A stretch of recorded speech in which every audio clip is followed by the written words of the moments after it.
जय हिंद साथियों, स्वागत है आपका हमारे YouTube channel dream job with Ankit पे। दोस्तों, आज से हम एक सीरीज शुरू कर रहे हैं बीएड सेकेंड ईयर वालों के लिए।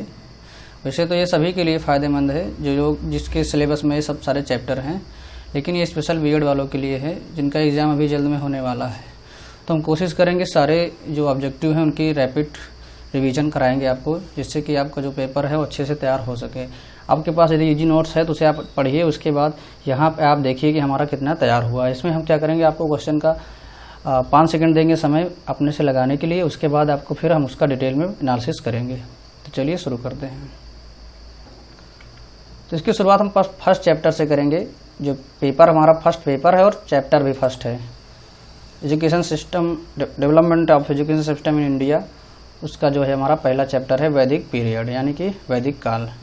तो चलिए पहले क्वेश्चन पे देख लेते हैं। वैदिक काल का प्रारंभ माना जाता है, तो आप गेस करिए इसमें से कौन सा ऑप्शन सही हो सकता है।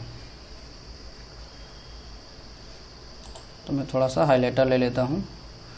तो यहाँ पे एक ही ऑप्शन जो एग्जैक्ट बैठ रहा है वो है 2500 ईसा पूर्व से लेकर 500 ईसा पूर्व तक। ये पीरियड जो है वैदिक काल का माना जाता है। उसके बाद नेक्स्ट क्वेश्चन आता है, प्राचीन भारतीय शिक्षा का आधार था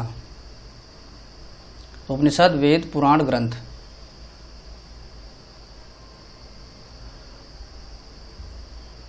तो इसका जो सही आंसर हो जाएगा वेद हो जाएगा, क्योंकि ये वैदिक कालीन है, इस वजह से इसमें इसका आधार वेद है। तीसरा क्वेश्चन है, वैदिक काल में शिक्षा का प्रारंभ हुआ था ऋग्वेद से, अथर्ववेद से, सामवेद से, यजुर्वेद से। तो ये शुरुआत में ही था, इस वजह से इसमें ऋग्वेद से हुआ था। वैदिक काल में शिक्षा एवं सामाजिक व्यवस्था पर आधिपत्य था किसका था?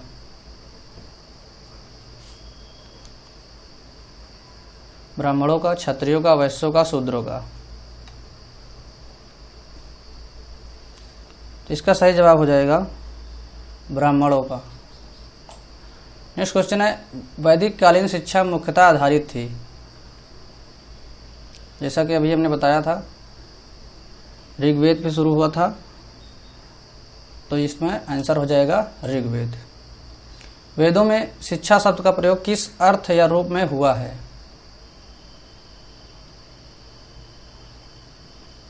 इसका सही जवाब हो जाएगा विद्या, ज्ञान, बोध और विनय से, यानी कि इसका यह ऑप्शन सही हो जाएगा। वैदिक काल में जीवन का मुख्य लक्ष्य था। देखिए, यदि शिक्षा का पूछेगा तो फिर उसमें ज्ञान प्राप्ति हो जाएगा, लेकिन यहाँ पे जब जीवन का पूछ लेगा तो जीवन का मुख्य लक्ष्य मोक्ष की प्राप्ति है। वैदिक काल में शिक्षा थी मौखिक, लिखित। तो वहाँ पे कोई भी लिखित नहीं था, जो भी था वो सिर्फ मौखिक ही था, यानी बोल करके पढ़ाया जाता था और बोल करके ही सुना जाता था। वैदिक युग से आज तक भारतीयों की शिक्षा की मुख्य अवधारणा जीवन के विभिन्न क्षेत्रों में हमें उचित मार्गदर्शन देने में रही है। यह कथन किसका है? तो यह कथन डॉक्टर अल्तेकर का है। नेक्स्ट क्वेश्चन है, वैदिक काल में शिक्षा का उद्देश्य था। अब देखिए, अभी हमने बात किया था शिक्षा का उद्देश्य, तो यहाँ पे ज्ञान प्राप्त करना, ईश्वर भक्ति व धार्मिकता की भावना का विकास करना। तो ये दोनों ऑप्शन सही हो सकते हैं, लेकिन यहाँ पे दोनों का ऑप्शन में है नहीं, इस वजह से इसका जो आंसर हो जाएगा ये कथन अल्तेकर का है, इस वजह से इसका आंसर जो है बी माना गया है। यदि ऑप्शन में 2 होता तो आपको ए और दोनों लगा सकते थे। वैदिक काल में शिक्षा दी जाती थी, तो बात करें वैदिक कालीन शिक्षा कहाँ पे दी जाती थी, तो वहाँ पे गुरुकुल में शिक्षा दी जाती थी और मठों में बौद्ध लोगों को शिक्षा दी जाती थी। नेक्स्ट क्वेश्चन है, शिक्षा को ज्ञान, प्रकाश और शक्ति का ऐसा स्रोत माना जाता था जो हमारी शारीरिक, मानसिक, भौतिक और आध्यात्मिक शक्तियों तथा क्षमताओं का उत्तरोत्तर और सामंजस्यपूर्ण विकास करके हमारे स्वास्थ्य को परिवर्तित करती है। तो यहाँ पे आपको आध्यात्मिक शक्तियाँ ये शब्द और चूज कर लेना है, और भौतिक ये सब अगर रहेगा तो वो डॉक्टर अल्तेकर का कथन होगा। नेक्स्ट क्वेश्चन है, वैदिक कालीन शिक्षा कितने रूपों में बटी थी? 2, 3, 4 और 5। तो इसका सही जवाब होगा 2। एक थी परा और दूसरी थी अपरा। परा विद्या जो थी वो अध्यात्म से संबंधित थी और अपरा जो थी वो सांसारिक ज्ञान से संबंधित थी। अब नेक्स्ट क्वेश्चन है कि विद्या आरंभ संस्कार कितने वर्षों में होता था। तो यहाँ पे क्वेश्चन में जो ऑप्शन है वहाँ से, क्योंकि शुरुआत इसकी 8 से शुरुआत होती है। अगर यहाँ पे 8 से 12 होता तब भी सही हो जाता, क्योंकि जो ब्राह्मण थे उन्हें 8 वर्ष से, क्षत्रिय को 10 वर्ष से और शूद्र नहीं, वैश्य जो लोग थे उनको 12 वर्ष से देते। शूद्र को वहाँ पे शिक्षा का कोई अधिकार नहीं था। नेक्स्ट क्वेश्चन है सद्गुण ही ज्ञान है, यह कथन किसका है। तो यहाँ पे आप ध्यान दे लेंगे, यहाँ पे आगे सा है तो यहाँ पे भी आगे सा ही है, तो ये कथन हो जाएगा सुकरात का। वैदिक काल में शिक्षा का उद्देश्य था, तो देखिए यहाँ पे ऑप्शन आ रहा है उपरोक्त सभी। ईश्वर भक्ति की भावना एवं धार्मिकता का विकास था, चारित्रिक विकास था, व्यक्तित्व का विकास था। तो ये सारे ऑप्शन सही हो जाएंगे। नेक्स्ट क्वेश्चन है विद्या आरंभ संस्कार संपन्न कराने का कार्य था, यानी विद्या संस्कार जो है विद्या आरंभ कौन कराता था। तो विद्या आरंभ संस्कार जो पुरोहित कराता था। गुरुकुल का शाब्दिक अर्थ है गुरु का परिवार, अध्ययन का स्थान, गुरु का बगीचा, गुरु का निवास।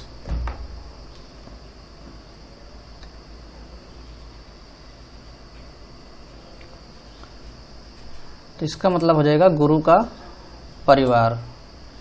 अब गुरुकुल की स्थापना की जाती थी शहर के निकट, सरोवर के निकट, घर के समीप, बस्तियों के निकट।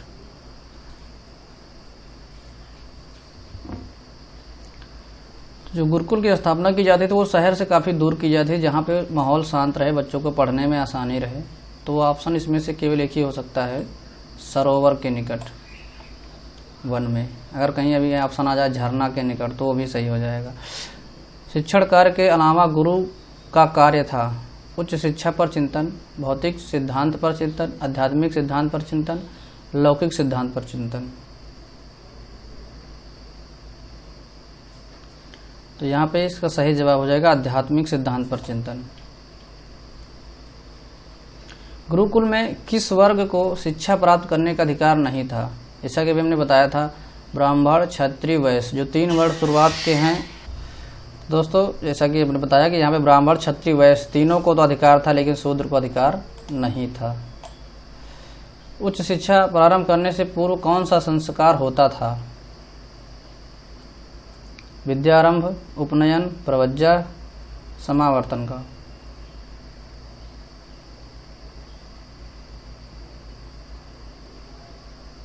इसका सही आंसर हो जाएगा उपनयन संस्कार। समावर्तन संस्कार वो होता था जब बच्चा कोई पढ़ के फिर से वो अपने गृहस्थ आश्रम में आता था, तो समावर्तन संस्कार होता था, जो कि उपनयन का उल्टा होता था। ये क्या होता था, घर से जब पढ़ने के लिए जाता था तो उपनयन संस्कार, और जब पढ़ के घर आता था तो समावर्तन संस्कार।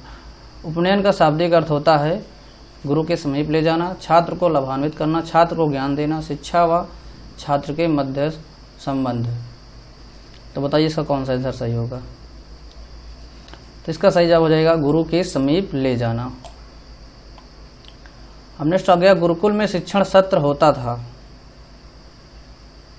5 से 6 माह, 1 से 2 वर्ष, 3 से 4 माह, 3 से 6 माह।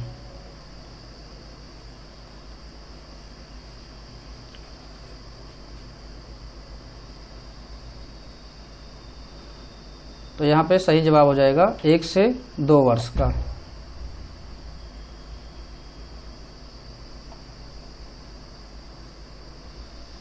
दोस्तों इसका सही जवाब होगा 5 से 6 माह का।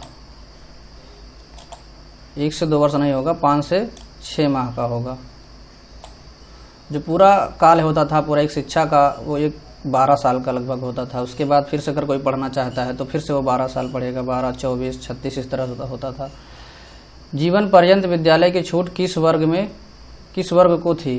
देखिए इसका आंसर यहाँ पे हमने आंसर की में दिया हुआ है, ये 24 का ए ऑप्शन सही होगा, ये 5 से 6। जीवन पर्यंत विद्या अध्ययन की छूट किस वर्ग को थी। जैसा कि मैंने बताया कि 12 से 24, 36 पढ़ सकता था, तो वो यहाँ पे सी ऑप्शन यानी कि ब्राह्मण लोगों को थी। गुरुकुल में पाठ्यक्रम का आधार था भौतिकता, आध्यात्मिकता, लौकिकता, आध्यात्मिकता, लौकिकता। क्योंकि इसमें देखिए अगर लौकिकता अगर रहेगा, आध्यात्मिकता रहेगा, अलग अलग ऑप्शन दिया रहेगा तो केवल आध्यात्मिकता होगा, लेकिन ये दोनों दिया हुआ है तो इसमें यहाँ पे लौकिकता व आध्यात्मिकता दोनों हो जाएगा। तो उम्मीद करते हैं आपको सारा क्वेश्चन आपको क्लियर हो गया होगा। वैसे हमने पूरी कोशिश की है आपको समझाने की। एक क्वेश्चन यहाँ पे थोड़ा सा गलती हुई है, बोलने में हो जाता है कभी कभी, फिर भी इसको मैंने करेक्ट करा दिया है। शिक्षा शर्त जो है 5 से 6 माह का होगा। बाकी मिलते हैं नेक्स्ट वीडियो में। वीडियो अच्छा लगा तो लाइक करिए, चैनल पर नए हैं भी सब्सक्राइब नहीं किया है तो कर लीजिए, आप ऐसे ही टीचर से संबंधित आपको नोटिफिकेशन पाने के लिए।